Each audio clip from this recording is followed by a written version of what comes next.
What's up, guys? Welcome to Daily Dose of Reddit. This is your host, Kinda Tired Zach, and today's subreddit is r/PettyRevenge. You thought I had no energy, but you were wrong! I ran out of breath, though. Alright, this story's called Shaming French Witches with a Children's Song. First, a little backstory first. I'm an Irish-American woman living in southern the main francophone country. I am also perfectly bilingual in French and English. English is my first language, but I've been learning French since I was about 10.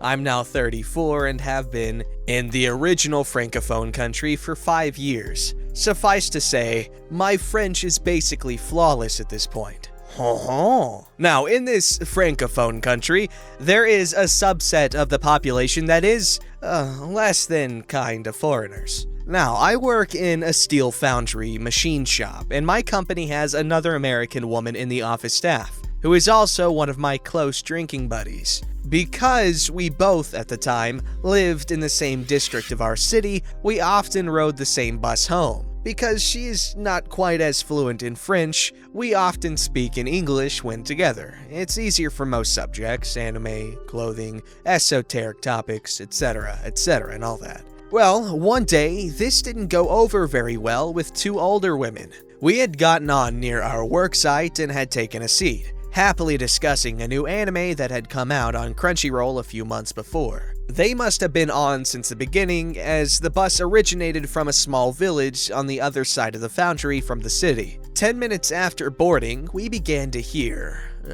them. Now, remember, despite speaking English to my friend, we both understand French perfectly. And oh boy, the comments. Now, it's been a bit over 2 years, so I don't remember the exact phrasing, but it all basically came down to them being jerks. Speak French, you are in the francophone country, jerks.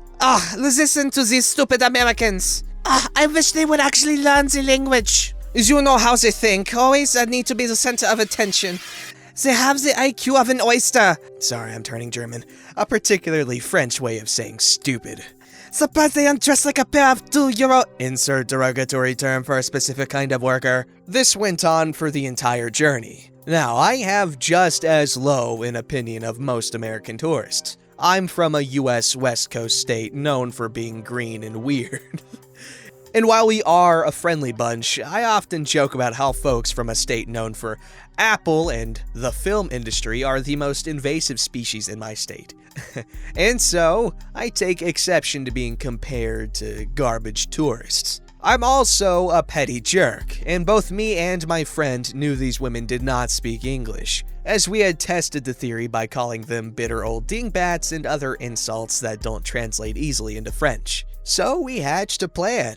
We had basically had enough, and wanting to pick up some pastries from downtown, I am a total pushover when it comes to eclairs, decided we would shame these two in the most obnoxious way possible. As my friend pressed the button to request to stop, I quietly turned and faced the two witches. In perfect region-specific accented French, I say, I hope you two have something else to talk about after we get off. I really do enjoy being the center of attention. The looks of shock and horror on their faces were priceless. They were talking loud enough that the dead could hear.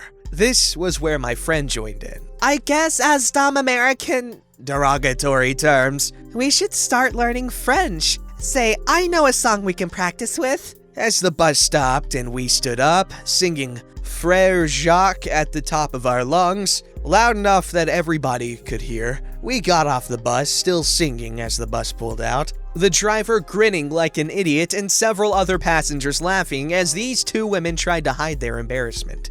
Pretty certain a guy who was sitting behind us had joined in the song.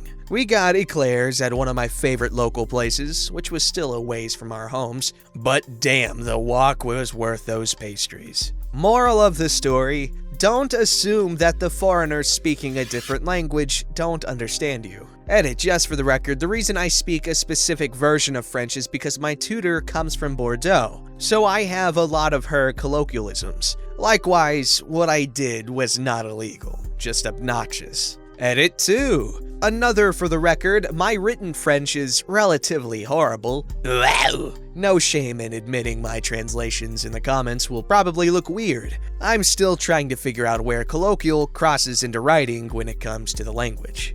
Yo, I love stories like that. My cousin, she has a story like that from when she was on the bus. I think I told it on Voicey here, but basically, so she's fluent in English and Urdu, and people were talking crap about her in a seat adjacent to her so she could hear everything that was being said, and then after a few minutes of hearing them talk trash about her, she was like, oh, by the way, I can understand you in like perfect Urdu. I don't remember exactly what she told me what was said on either parts, but it's still really cool that it happened. And I'm curious, has anyone else had an experience like this where someone assumed you didn't know a language and they talked about you in said language that they thought you didn't know, and then you make sure they know that you do know the language that they didn't know you knew? Also, if you have a chance to giddy clears and walk with a buddy and talk about stuff like anime, then do it. It's worth it, man.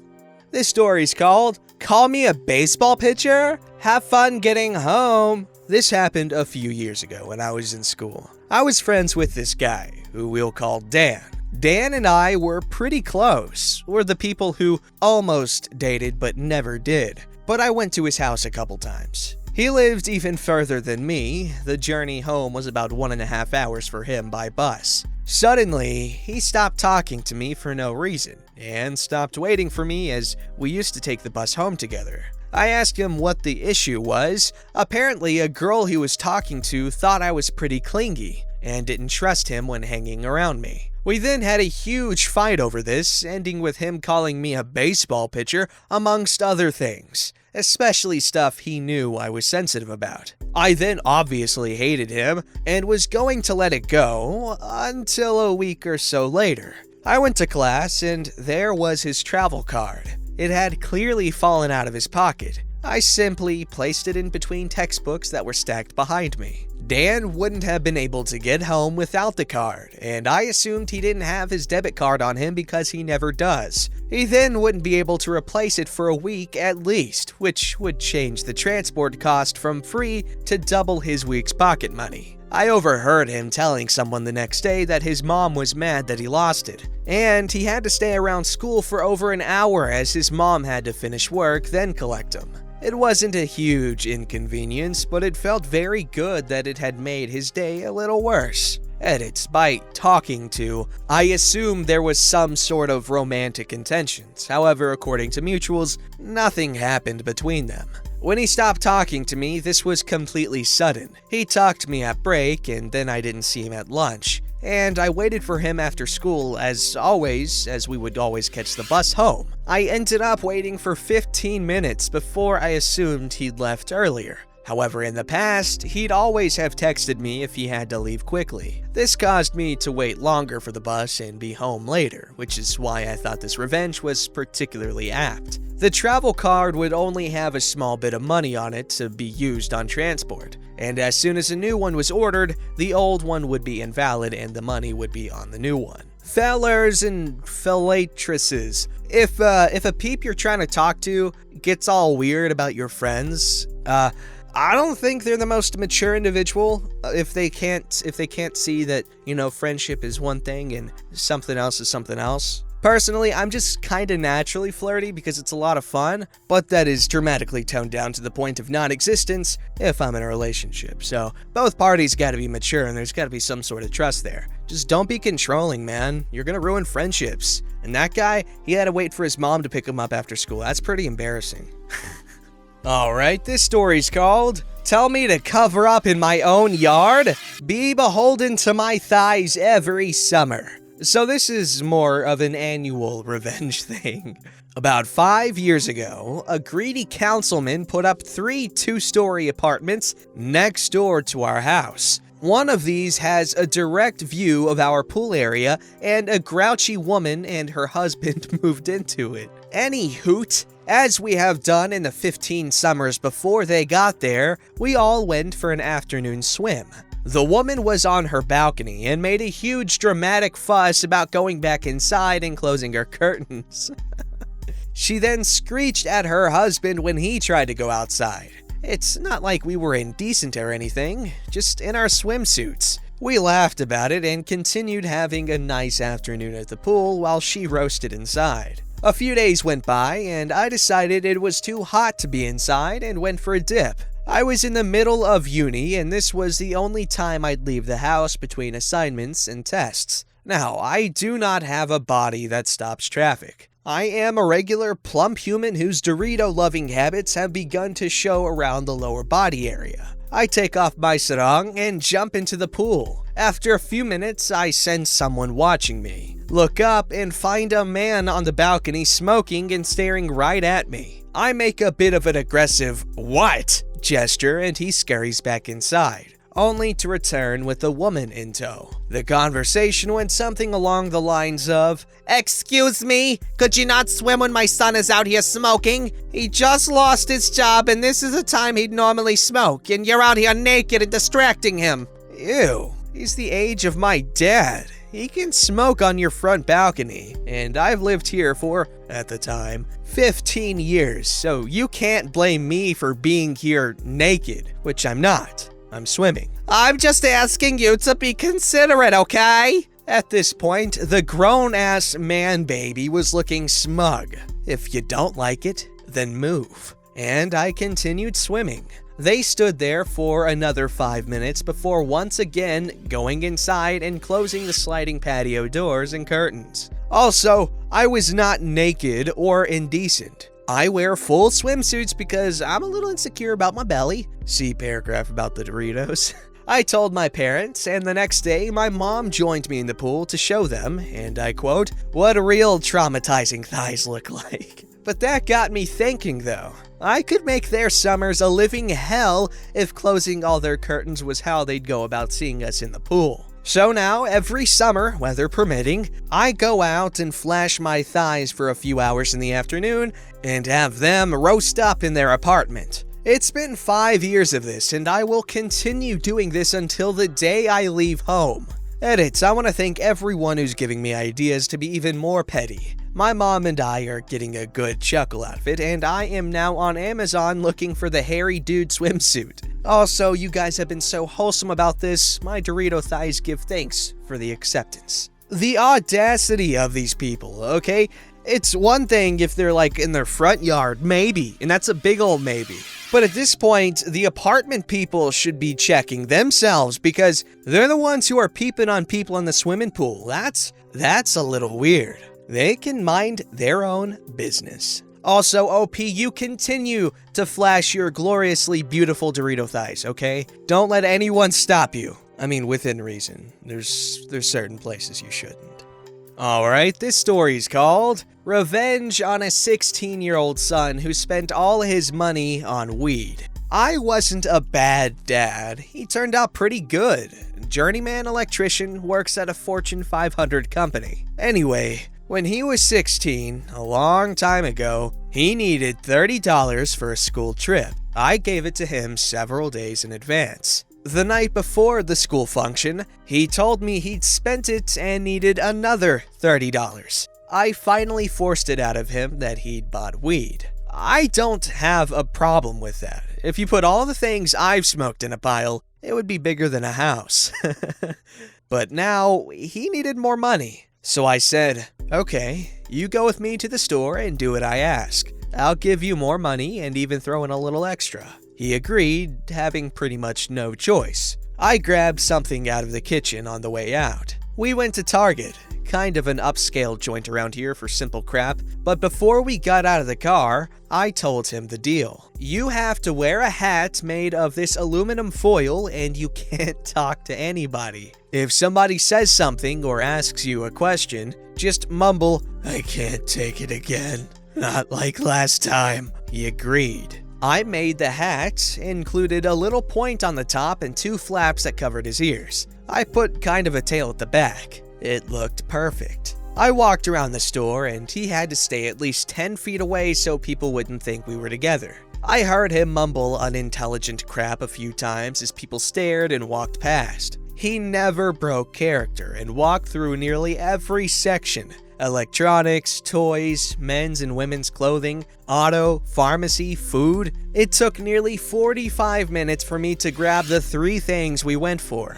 I gave him the cart and enough money to pay for it and watched as he went through the line. When we got back to the car, I said screw it, he did a good job, and gave him $50. Edited to add, I thought about making him buy a pack of condoms, a raw chicken, and some Vaseline, but I just got what we went there for. Engine oil, a head of lettuce, and some eye drops. Edited to add the second. For all wondering about how much damage his psyche experienced, he graduated with honors, became a licensed journeyman electrician, and is employed by a world-renowned company. This happened nearly 20 years ago. He now has 3 lovely kids of his own. This might also clear up some of the pricing of weed comments. He's the kid who could name all the planets in order when he was 3 years old. He knew I'd give him the money whether he did anything or not. I think he accepted the terms to get the little more and maybe to have a good time with Dad to make up for spending it on weed.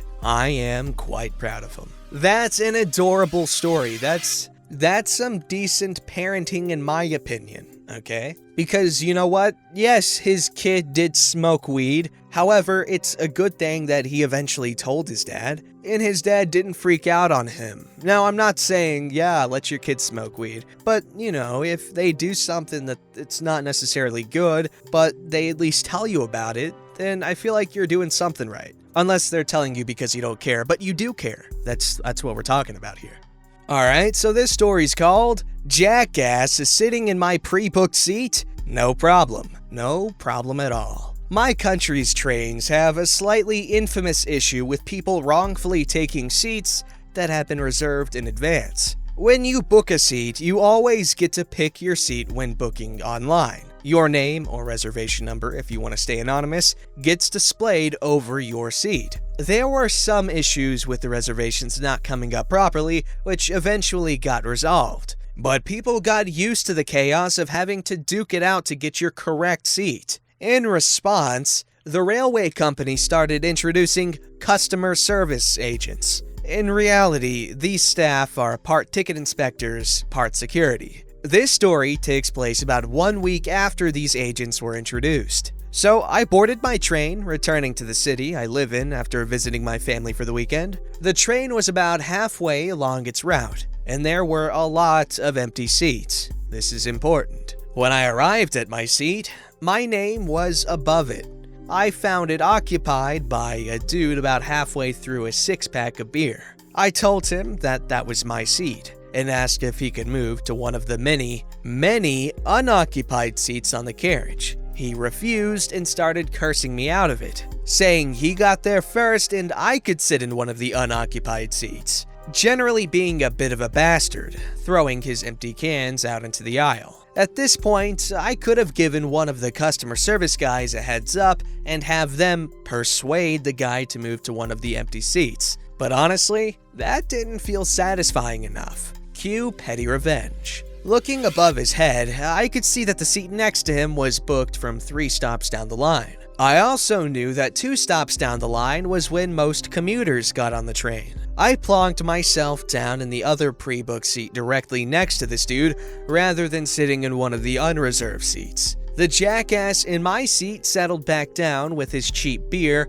and started blasting music from his phone. 2 stops down the line, the train fills up completely. Standing room only from then on. The stop after that, the lady who booked the seat I was currently sitting in got on. I explained the situation to her, and together we grabbed one of the customer service dudes. I got my seat, the lady got her seat, and Jackass got to stand outside the pisser for the 2 hours left in the journey. Good one.